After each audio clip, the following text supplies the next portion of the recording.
ಎಲ್ಲರಿಗೂ ನಮಸ್ಕಾರ. Welcome back to our channel. ಎಲ್ಲರೂ ಹೇಗಿದ್ದೀರಾ? ಎಲ್ಲರೂ ಆರಾಮಾಗಿರೋ ಅಂದ್ಕೊಂಡು ಇವತ್ತು ನೋಡೋಣ ಶುರು ಮಾಡೋಣ ಬನ್ನಿ. ಇವಾಗ ಎಲ್ಲ ಬೇಸಿಗೆ ರಜೆ ಶುರುವಾಯಿತು. ಮಕ್ಕಳೆಲ್ಲ ಮನೆಯಲ್ಲೇ ಇರ್ತಾರಲ್ವ.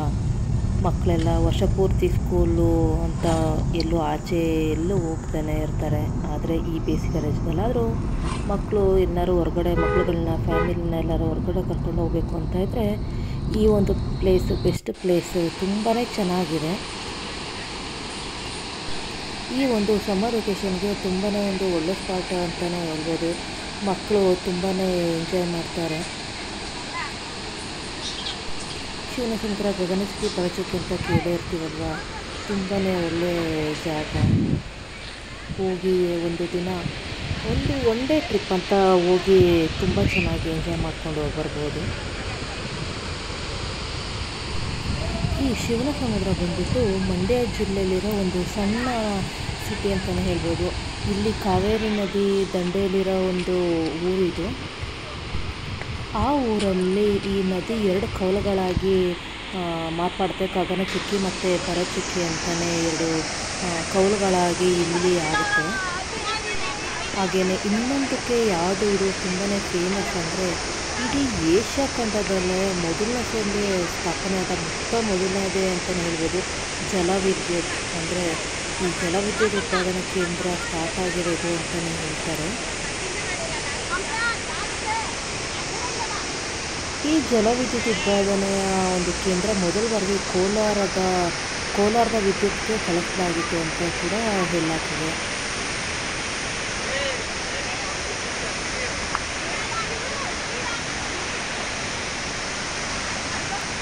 ಈ ಶಿಂಷಾ ಜಲವಿದ್ಯುತ್ಗಾರ ಇದೆಯಲ್ವಾ, ಅದ್ರ ಬಳಿ ಇರೋದೇ ಗಗನಚುಕ್ಕಿ. ಅದೇ ಇದರ ಹರವು ತುಂಬ ಕಡಿಮೆ, ಅಂದರೆ ಸ್ವಲ್ಪ ಕಂಪೇರ್ ಸ್ವಲ್ಪ ಕಡಿಮೆ. ಆದರೆ ಎತ್ತರ ಹಾಗೂ ರಭಸದ್ರಲ್ಲಿ ಮಾತ್ರ ತುಂಬಾ ಜಾಸ್ತಿ ಅಂತಲೇ ಹೇಳ್ತಾರೆ. ಅದು ತುಂಬ ಎತ್ತರದಿಂದ ತುಂಬ ಪ್ರೆಷರ್ ಆಗಿ ಈ ಒಂದು ನೀರಿನ ಪ್ರಮಾಣ ಇದೆ ಅಂತಲೇ ಹೇಳ್ತಾರೆ.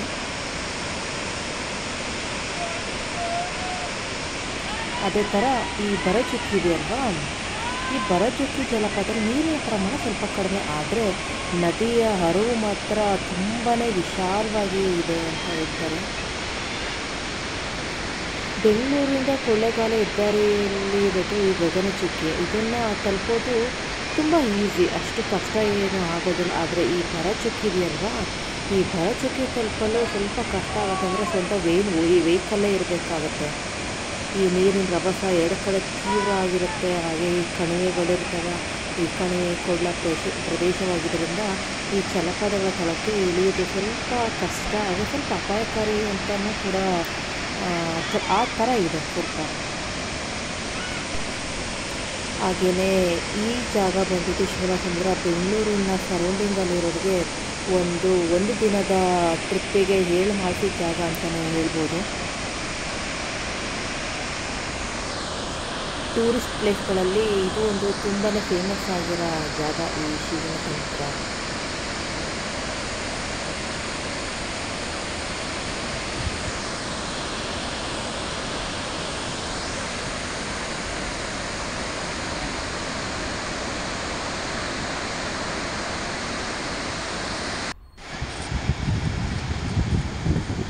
ನೀರಿನ ಒಂದು ರಭಸ ಶಬ್ದ ಕೇಳ್ಬೋದು ನೀವು ಯಾವ ಥರ ಇದೆ ಅಂತ. ವಿಡಿಯೋದಲ್ಲೇ ಈ ಥರ ಇದೆ, ಇನ್ನು ರಿಯಲಾಗಿ ಆ ಸ್ಪಾಟ್ ಹೋಗ್ಬೋದು ಯಾವ ಥರ ಇರುತ್ತೆ ಅಲ್ವಾ.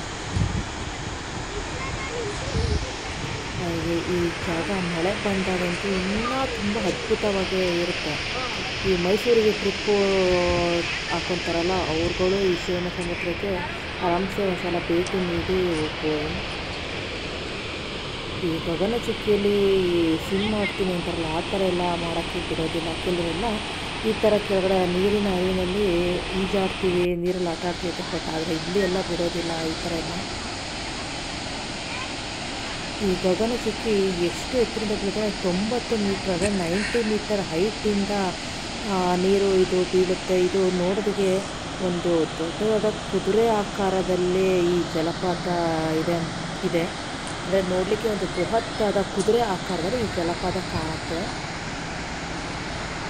ಹಾಗೆ ಇದು ಎರಡು ದೊಡ್ಡ ಸಮಾಂತರ ತೊರೆಗಳನ್ನು ಕೂಡ ಇಲ್ಲಿ ನಾವು ಕಾಣ್ಬೋದು. ಹಾಗೆ ಇದು 320 ಅಡಿಗಳಿಗಿಂತ ಹೆಚ್ಚು ಎತ್ತರದಿಂದ ಕೆಳಗೆ ಬೀಳುತ್ತೆ.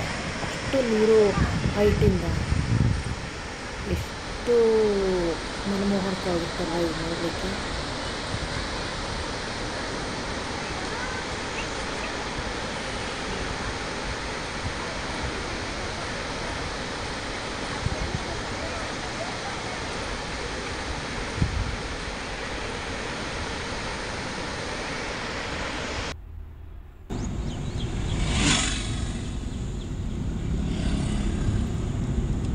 ಜುಲೈಯಿಂದ ಜನವರಿ ಇರುತ್ತಲ್ವ, ಆ ಟೈಮು ತುಂಬ ಚೆನ್ನಾಗಿರುತ್ತೆ ಈ ಪ್ಲೇಸ್. ಈ ಮಳೆಗಾಲದಲ್ಲಂತೂ ಜಲಪಾತ ಮೈ ತುಂಬ ಇರುತ್ತೆ ಅಂತ ಇನ್ನೂ ತುಂಬ ಅದ್ಭುತವಾಗಿ. ಬೆಂಗಳೂರಿಂದ 130 ಕಿಲೋಮೀಟ್ರ್ ಮತ್ತು ಮೈಸೂರಿಂದ ಕೇವಲ 81 ಕಿಲೋಮೀಟ್ರ್ ದೂರದಲ್ಲಿದೆ ಈ ಶಿವನ ಸಮುದ್ರ. ಹಾಗೆ ಈ ಶಿವನ ಸಮುದ್ರಕ್ಕೆ ಬಸ್, ರೈಲು, ರೋಡು ಟ್ರಾನ್ಸ್ಪೋರ್ಟನ್ನು ನಾವು ಸ್ವಂತ ವೆಹಿಕಲ್ ಮಾಡ್ಕೊಂಡು ಹೋಗೋದಾದ್ರು ಆರಾಮ್ಸೆ ಈಸಿಯಾಗಿ ನಾವು ಹೋಗ್ಬೋದು.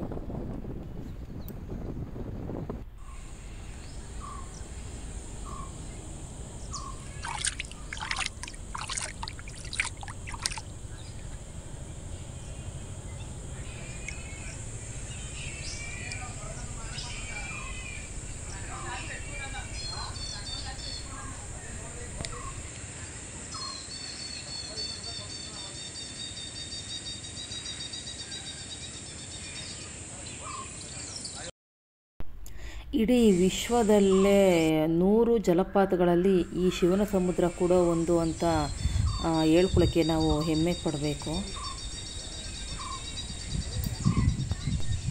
ಈ ಬೆಂಗಳೂರಿಂದ ಒನ್ ಡೇ ಪಿಕ್ನಿಕ್ ಅಂತ ಹೋಗಿ ಬರೋಕ್ಕೆ ಕೇವಲ 105 ಕಿಲೋಮೀಟ್ರಿಂದ ಈ ಒಂದು ವಾರಾಂತ್ಯದಲ್ಲೂ ಕೂಡ ಏನಿಲ್ಲ, ಸಮ್ಮರ್ ಹಾಲಿಡೇ ಅಂತ ಅಲ್ಲ, ಈ ಸಾಟರ್ಡೆ ಸಂಡೇಗಳು ರಜೆ ಇರುತ್ತಲ್ವ, ಈ ವಾರಾಂತ್ಯ ದಿನಗಳಲ್ಲೂ ಕೂಡ ಆರಾಮ್ಸೆ ಹೋಗಿ ಒನ್ ಡೇ ಟ್ರಿಪ್ನ ಮಾಡ್ಕೊಂಡು ಬರ್ಬೋದು.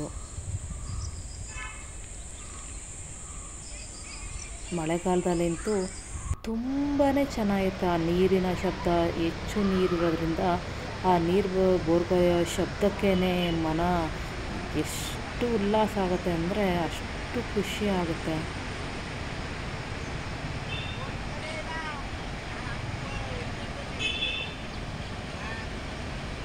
ಹಾಗೆಯೇ ಇದು ಬೆಳಗ್ಗೆ 6 ಗಂಟೆಯಿಂದ ಸಂಜೆ 6 ಗಂಟೆವರೆಗೂ ಇದು ನೋಡಲಿಕ್ಕೆ ಒಂದು ವ್ಯವಸ್ಥೆ ಇದೆ. ಹಾಗೆ ನಾನು ಆವಾಗಲೇ ಹೇಳ್ದಂಗೆ ಕೆಳಗೆ ಈಜೋದನ್ನು ನಿಷೇಧಿಸಿದ್ದಾರೆ. ಆದರೂ ಕೂಡ ಕೆಲವೆಲ್ಲ ಮಾಡ್ತಾರೆ, ಹಾಗೆ ಮಾಡಬಾರ್ದು.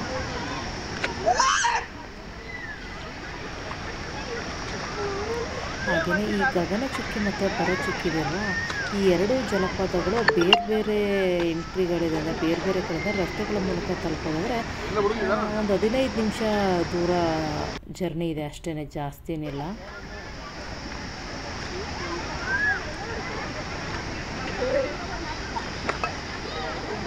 ಹಾಗೇನು ಇಲ್ಲಿಗೆ ಏನಾದ್ರು ನಮಗೆ ಬೇಕು ಅಂದರೆ ಸ್ನ್ಯಾಕ್ಸು ಅಥವಾ ಕೂಲ್ ಡ್ರಿಂಕ್ಸ್ ಏನಾದ್ರು ನಮಗೆ ತಿಂಡಿ ಬೇಕು ಅಂದರೆ ನಾವೇ ತೊಗೊಳ್ಬೇಕು. ಅಲ್ಲಿ ಜಾಸ್ತಿ ಆ ಥರ ಚಿಕ್ಕ ಚಿಕ್ಕ ಅಂಗಡಿಗಳಿದೆ, ಅವೈಲಬಿಲಿಟಿ ಇದೆ.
ಯಾರಿಗೆಲ್ಲ ಈ ವಿಡಿಯೋ ಇಷ್ಟ ಆಯಿತಾ ಪ್ಲೀಸ್ ಹಾಗೆ ಲೈಕ್ ಮಾಡಿ. ಹೊಸದಾಗಿ ಯಾರು ನನ್ನ ವಿಡಿಯೋನ ನೋಡ್ತಾ ಇದ್ರೆ ಪ್ಲೀಸ್ ಹಾಗೆ ನಮ್ಮ ಚಾನಲ್ನ ಸಬ್ಸ್ಕ್ರೈಬ್ ಮಾಡ್ಕೊಳ್ಳಿ. ಹಾಗೆಯೇ ಹಳೊಬ್ರು ಯಾರೆಲ್ಲ ನಮ್ಮ ಚಾನಲ್ನ ಸಬ್ಸ್ಕ್ರೈಬ್ ಮಾಡ್ಕೊಳ್ತಾನೆ ವಿಡಿಯೋ ನೋಡ್ತಿದ್ದೀರಾ ಪ್ಲೀಸ್ ನೀವು ಸ್ವಲ್ಪ ನಮ್ಮ ಚಾನಲ್ನ ಸಬ್ಸ್ಕ್ರೈಬ್ ಮಾಡಿಕೊಂಡು ವಿಡಿಯೋನ ನೋಡಿ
ಅಲ್ಲಿ ಬಿಡ್ತೀರು ಕಮಂಗ್ಲಕ್ಕ ನೀನ್ಕ ಆಟ ಆಡ್ಕೊ ಬಂದಿದ್ದು ನಾವು ಈಗ ಇಲ್ಲ ಅದೇ ಅಂತ ಇಲ್ಲ ಹಾಳೆ ಇರ್ಬೋದು ಕಂಟಿನ್ಯೂಸ್ ಬಿಡುತ್ತಲ್ಲ ಕೆ ಆರ್ ಎಸ್ ಇರಲ್ಲ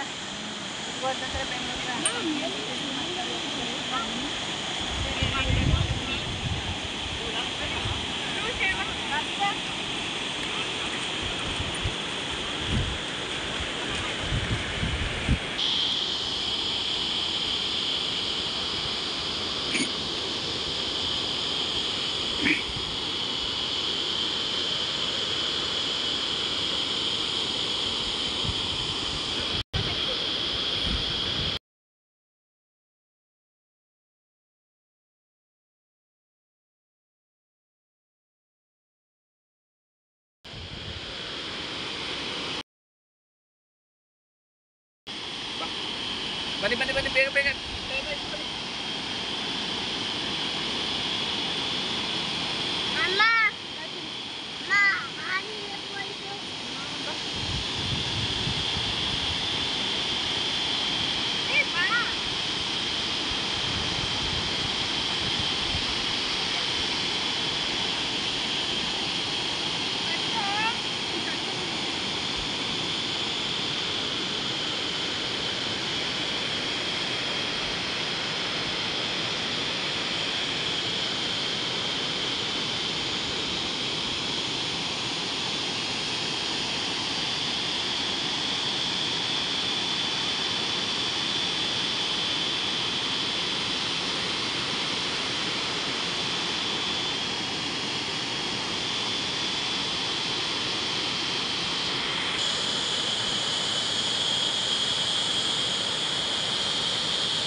ಈ ವಿಡಿಯೋ ಯಾರಿಗೆಲ್ಲ ಇಷ್ಟ ಆಯಿತು ಪ್ಲೀಸ್ ಹಾಗೆ ಲೈಕ್ ಮಾಡಿ, ಹಾಗೆ ಇನ್ನೂ ಇಷ್ಟ ಆದರೆ ಬೇರೆಯವ್ರಿಗೂ ಕೂಡ ಶೇರ್ ಮಾಡಿ. ನೆಕ್ಸ್ಟ್ ಮುಂದಿನ ವಿಡಿಯೋದಲ್ಲಿ ಸಿಗೋಣ. Thank you.